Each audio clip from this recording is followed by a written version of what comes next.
Hi hello ನಮಸ್ಕಾರ. Welcome to the our P K knowledge YouTube ಚಾನಲ್ಗೆ ಎಲ್ಲರಿಗೂ ಶರಣಾರ್ಥಿಗಳು. ನಮಸ್ಕಾರಪ್ಪ ಎಲ್ಲ ದೊಡ್ಡ ಮಂದಿಗೆ. ಇವತ್ತು ನಾನು ನಿಮ್ಗೆ ನಮ್ಮ ಉತ್ತರ ಕರ್ನಾಟಕದಲ್ಲಿ ವಚನ ಸಾಹಿತ್ಯಗಳ ಮೂಲಕ ಕ್ರಾಂತಿಯ ಕಿಡಿಯನ್ನೇ ಜಗತ್ತಿನ ತುಂಬ ಹರಡಿದ್ದ ನಮ್ಮ ಬಸವಾದಿ ಶರಣರ 12ನೇ ಶತಮಾನದೊಳಗೆ ನಿಮ್ಮನ್ನು ಕರೆದುಕೊಂಡು ಹೋಗ್ಬೇಕಂತ ಮಾಡೇನ್ರಿ. ನೀವು ತಯಾರಿದ್ದೀರಿಲ್ಲೋ? ಹಂಗಂದ್ರೆ ಹೋಗು ನಡ್ರಲ್ಲ.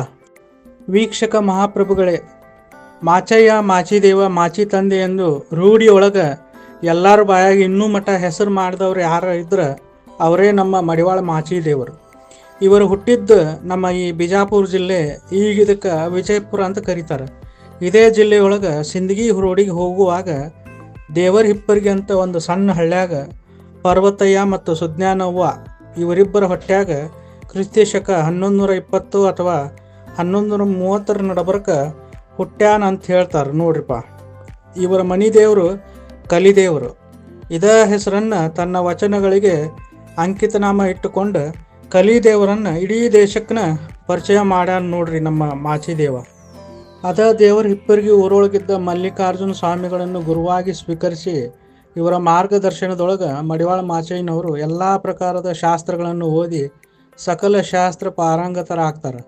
ಹಂಗೆ ನೋಡಿದ್ರೆ ಆ ಕಾಲದಾಗ ಶೂದ್ರರಿಗೆ ಮತ್ತು ಕೆಳಜಾತಿಯವರಿಗೆ ಅಕ್ಷರ ಜ್ಞಾನ ಹೇಳಿಕೊಡ್ಬೇಕಂದ್ರೆ ಮೈಲಿಗೆ ಅಂತ ತಿಳ್ಕೊತಿದ್ರು.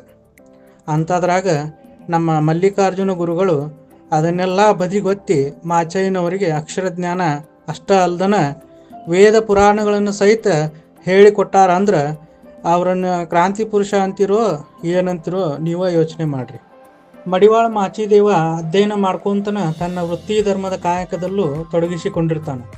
ಆದ್ರೆ ಮನಸ್ಸಿನಾಗ ಹೇಳಿಕೊಳ್ಳಲಾರದಷ್ಟು ಅತೃಪ್ತಿ ಅಶಾಂತಿ ಯಾವತ್ತಲೂ ಇರ್ತಿತ್ತು. ನದಿ ಹ್ಯಾಂಗೆ ಸಮುದ್ರ ಸೇರು ಮಟ್ಟ ಚಡ್ಪಡಿಸ್ತದೋ ಹಂಗೆ ಅವರೂ ಕೂಡ ಯಾವತ್ತಲೂ ಚಡ್ಪಡಿಸ್ತಾನೆ ಇರ್ತಿದ್ರು. ಇಂತಹ ಒಂದು ಸಂದರ್ಭದಲ್ಲಿಯೇ ಕಲ್ಯಾಣದಲ್ಲಿ ಜಗದ್ಗುರು ಬಸವಣ್ಣನವರ ಮುಂದಾಳತ್ವದಲ್ಲಿ ಶರಣರ ಕ್ರಾಂತಿಕಾರಿ ಆಂದೋಲನ ಪ್ರಾರಂಭವಾಗಿರುತ್ತೆ. ದೇಶದ ಮೂಲೆ ಮೂಲೆಯಿಂದ ಗುರು ಬಸವಣ್ಣನವರ ಭಕ್ತಿಗೆ ಆಕರ್ಷಣೆಗೊಂಡು ಸಾವಿರಾರು ಶರಣ ಭಕ್ತರು ಕಲ್ಯಾಣದ ಕಡೆಗೆ ಹೊರಟು ಬರ್ತಿರ್ತಾರೆ. ಇದನ್ನೆಲ್ಲ ನೋಡಿ ಮಾಚಿದೇವ ಸುಮ್ಮನೆ ಕೂರುವ ಜಾಯಮಾನದವನಲ್ಲ. ಮಲ್ಲಿಕಾರ್ಜುನ ಗುರುಗಳನ್ನು ಕಾಡಿ ಬೇಡಿ ಅವರಿಂದ ಒಪ್ಪಿಗೆ ಪಡೆದು ತಡ ಮಾಡ್ದಂಗೆ ಕಲ್ಯಾಣದ ಕಡೆ ಹೊಂಟು ಬರ್ತಾನೆ. ಆದ್ರೆ ದಾರಿಯಲ್ಲಿ ಭೀಮಾರತಿ ನದಿ ತುಂಬಿ ಪ್ರವಾಹ ರೂಪದಾಗ ಹರಿತಿರ್ತದೆ. ಇದಕ್ಕೆಲ್ಲ ಹೆದರು ಮನುಷ್ಯನ ಅಲ್ಲವ. ಆ ನದಿ ಒಳಗನ ಈಜಿ ಅಂತೂ ಇಂತೂ ದಾಟಿ ದಂಡಿಗೆ ಬರ್ತಾನೆ ಮಡಿವಾಳ ಮಾಚಿದೇವ. ಇಲ್ಲಿಗೆ ಬಂದ ಮೇಲೂ ತನ್ನ ಕುಲಕಸುಬು ಬಿಡ್ತಿರ್ಲಿಲ್ಲ. ಆದ್ರೆ ಅದಕ್ಕೊಂದು ನಿಯಮ ಮತ್ತು ಕಟ್ಟಳೆಗಳನ್ನು ಮಾಡಿಕೊಂಡಿರ್ತಾನೆ. ಏನಂತಂದ್ರೆ ಶುದ್ಧ ಶಿವಭಕ್ತರು, ಕಾಯಕದಲ್ಲಿ ನಿಷ್ಠೆ ಇದ್ದವರು, ನಿಸ್ವಾರ್ಥದಿಂದ ದಾಸೋಹ ಮಾಡ್ತಿದ್ದ ಶಿವಶರಣರ ಬಟ್ಟೆಗಳನ್ನಷ್ಟ ಮಾತ್ರ ಹಸನು ಮಾಡೋದು ಸಂಕಲ್ಪ ಮಾಡ್ಕೊಂಡಿರ್ತಾನೆ. ಅಂದ್ರೆ ಸ್ವಚ್ಛ ಮಾಡೋ ಸಂಕಲ್ಪ ಮಾಡ್ಕೊಂಡಿರ್ತಾನೆ. ಅಂತಿಂಥವ್ರ ಬಟ್ಟೆಗಳನ್ನು ಅವರೆಂದೂ ಮುಟ್ತಿರಲಿಲ್ಲ. ಗಂಡುಗಚ್ಚಿ ಹಾಕಿ ಹಣೆಗೆ ಭಸ್ಮ ಹಚ್ಚಿಕೊಂಡು ಕೊಳ್ಳಾಗ ರುದ್ರಾಕ್ಷಿ ಮಾಲೆ ಹಾಕಿ ಸೊಂಟದಲ್ಲಿ ಖಡ್ಗ ಸಿಕ್ಕಿಸಿಕೊಂಡು ಕೈಯಲ್ಲಿ ವೀರಗಂಟೆ ಹಿಡಿದು ಶುಚಿ ಮಾಡಿದ ಶರಣರ ಬಟ್ಟೆ ಗಂಟು ಹೊತ್ತುಕೊಂಡು ಬರ್ತಿದ್ರೆ ಹಾಗೆ ನೋಡ್ಬೇಕು ಮಾಚಿದೇವನ್ನ. ಹಿಮಾಚಲವೇ ಜಂಗಮನ ವೇಷ ಧರಿಸಿ ಬರ್ತಿದ್ರೆ ಹೆಂಗೆ ಕಾಣ್ತೈತಿ ಹಂಗೆ ಕಾಣ್ತಿದ್ರು. ಹಿಂಗೆ ಕಾಯಕ ಮಾಡ್ತಿರ್ಬೇಕಾದ್ರೆ ಒಂದಿನ ಇವರ ಕಾಯಕ ನಿಷ್ಠೆಯನ್ನು ಪರೀಕ್ಷೆ ಮಾಡ್ಬೇಕಂತನ ಕೈಲಾಸದಿಂದ ಸಾಕ್ಷಾತ್ ಶಿವಶಂಕರ ಜಂಗಮನ ರೂಪದಲ್ಲಿ ಮಾಚಿದೇವನ ಎದುರಿಗೆ ಬರ್ತಾನೆ. ಬಂದು ಏನು ಹೇಳ್ತಾನಂದ್ರೆ, ನನ್ನ ಬಟ್ಟೆಯನ್ನು ನೀರಿನಲ್ಲಿ ತೋಯಿಸದೆ, ಕಲ್ಲಿಗೆ ಕುಕ್ಕದೆ, ಬಿಸಿಲಿಗೆ ಒಣಗಿಸದೆ, ಗಂಜಿ ಮಾಡದೆ, ಗರಿ ಮೂಡಿಸದೆ ತೊಳೆದು ಕೊಡಬೇಕು ಎಂದು ಹೇಳ್ತಾನೆ. ಇದನ್ನು ಕೇಳಿದ ಮಾಚಿದೇವನಿಗೆ ಏನು ಮಾಡಬೇಕು ತಿಳಿಯದೆ ನಿಂತಿರಬೇಕಾದ್ರೆ ಹತ್ತಿರವೇ ಇದ್ದ ಮಾಚಯ್ಯನ ಹೆಂಡತಿ ಮಲ್ಲಿಗಮ್ಮ ಅವನನ್ನು ಸಂಭಾಳಿಸಿ ಹೇಳ್ತಾಳ, ನೋಡ್ರಿ, ನೀವು ಗಾಬರಿ ಆಗಬೇಡ್ರಿ, ನನ್ನ ಎದೆ ಬಗೆದು ಹೊರಚೆಲ್ಲುವ ಬಿಸಿ ರಕ್ತದಿಂದ ಆ ಜಂಗಮನ ಬಟ್ಟೆಯನ್ನು ತೊಳೆದು ಕೊಡ್ರಿ ಎಂದು ತಾನೇ ತನ್ನ ಎದೆಯನ್ನು ಬಗೆದು ನೆತ್ತರು ಹೊರಚೆಲ್ತಾಳ. ಆ ರಕ್ತದಲ್ಲಿ ಜಂಗಮನ ಬಟ್ಟೆಯನ್ನು ತೊಳೆದು ನೆರಳಾಗ ಒಣಗಿಸಿ ಕ್ರೋಧಾಗ್ನಿಯಿಂದ ಗರಿ ಮಾಡಿ ಕೊಡ್ತಾನೆ. ಈ ದಂಪತಿಗಳ ಭಕ್ತಿಗೆ ಮೆಚ್ಚಿ ಶಿವಶಂಕರನು ಅವರಿಗೆ ವರಗಳನ್ನು ನೀಡಿ ಆಶೀರ್ವದಿಸಿ ಕೈಲಾಸಕ್ಕೆ ಹಿಂದಿರುಗುತ್ತಾನೆ. ಮಾಚಿದೇವನ ಕಾಯಕ ನಿಷ್ಠೆ, ನ್ಯಾಯ ನಿಷ್ಠುರತೆ, ನಿರಂಕಾರ ಗುಣಗಳನ್ನು ಕಣ್ಣಾರೆ ಕಂಡ ಬಸವಾದಿ ಶರಣರು ಅವನನ್ನು ಹಾಡಿ ಹೊಗಳುತ್ತಾರೆ. ಮಾಚಿದೇವನ ಮಹತ್ವವನ್ನು ಅರಿತಿದ್ದ ಅಲ್ಲಮ ಪ್ರಭು ವಿಶ್ವಗುರು ಬಸವಣ್ಣನವರ ಸರಜೋಡಿ ನಮ್ಮ ಮಾಚಿದೇವನನ್ನು ನಿಂದಿಸಿದ್ರಂದ್ರೆ ಎಂಥ ಪುಣ್ಯಾತ್ಮ ಇರ್ಬೇಕ ನೀವು ಅಂದಾಜು ಮಾಡ್ಕೊಳ್ರಿ.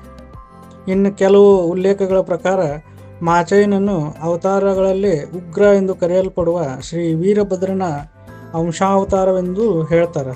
ಅದಂಗಂತ ನೋಡುನು ಬರ್ರಿ.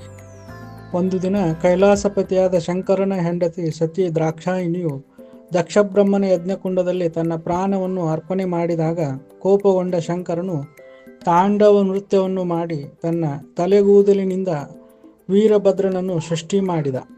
ಶ್ರೀ ವೀರಭದ್ರನು ದಕ್ಷಬ್ರಹ್ಮನನ್ನು ಸಂಹಾರ ಮಾಡಿ ಅತಿ ಉತ್ಸಾಹದಿಂದ ಶಂಕರನನ್ನು ಕಾಣಲು ಬರಬೇಕಾದ್ರೆ ಸಭೆಯಲ್ಲಿ ಕುಳಿತಿರುವ ಶಿವಭಕ್ತನಿಗೆ ಶ್ರೀ ವೀರಭದ್ರನ ಉತ್ತರಿಯ ಸೆರಗು ತಾಕುತ್ತದೆ.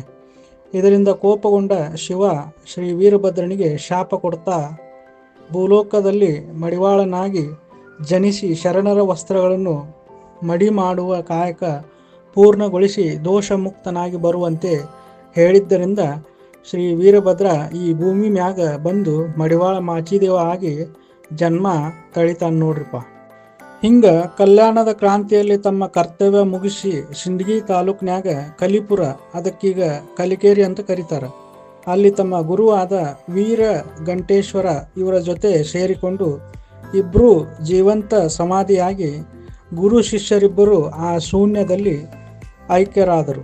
ಆದ್ದರಿಂದ ಇಂದಿಗೂ ಪ್ರತಿ ವರ್ಷ ಹೊಸ್ತಿಲ ಹುಣ್ಣಿಮೆ ದಿನ ಮೂಲಾ ನಕ್ಷತ್ರದ ಸಮಯದಲ್ಲಿ ಅದ್ಧೂರಿಯಾಗಿ ರಥೋತ್ಸವ ನಡೆಯುತ್ತದೆ. ವೀಕ್ಷಕರೇ, ಹ್ಯಾಂಗ ಅನ್ನಿಸ್ತಿರಿಪ್ಪ ನಮ್ಮ ಉತ್ತರ ಕರ್ನಾಟಕ ಕಲ್ಯಾಣದ ಕ್ರಾಂತಿ ಮತ್ತು ನಮ್ಮ ಮಡಿವಾಳ ಮಾಚಿದೇವನ ಕಾಯಕ, ಭಕ್ತಿ ಹಾಗೂ ಅವನ ಹೆಂಡತಿ ಮಲ್ಲಿಗಮ್ಮಳ ತ್ಯಾಗ. ಅದಕ್ಕೆ ತಿಳಿದವ್ರು ಹೇಳ್ತಾರ, ಶರಣರ ಭಕ್ತಿಯನ್ನು ಮರಣದಲ್ಲಿ ಕಾಣು ಎಂದು. ಆಯ್ತ್ರಿಪ್ಪ, ನಾನಿನ್ನ ಮುಂದಿನ ಸಂಚಿಕೆಯಲ್ಲಿ ನಿಮ್ಮನ್ನು ಭೇಟಿ ಆಗ್ತೇನೆ. ಈಗ ನಾನು ನಿಮಗೆ ಕೊಟ್ಟ ಮಾಹಿತಿ ನಿಮಗೆ ಸಂಪೂರ್ಣ ಇಷ್ಟವಾಗಿದ್ದರೆ ಸಬ್ಸ್ಕ್ರೈಬ್ ಮಾಡಿ, ಶೇರ್ ಮಾಡಿ, ಲೈಕ್ ಮಾಡಿ ಹಾಗೂ ಕಾಮೆಂಟ್ ಮಾಡಿ ನಿಮ್ಮ ಅನಿಸಿಕೆ ಹೇಳೋದನ್ನು ಮಾತ್ರ ಮರಿಬೇಡ್ರಿ. ಧನ್ಯವಾದಗಳು.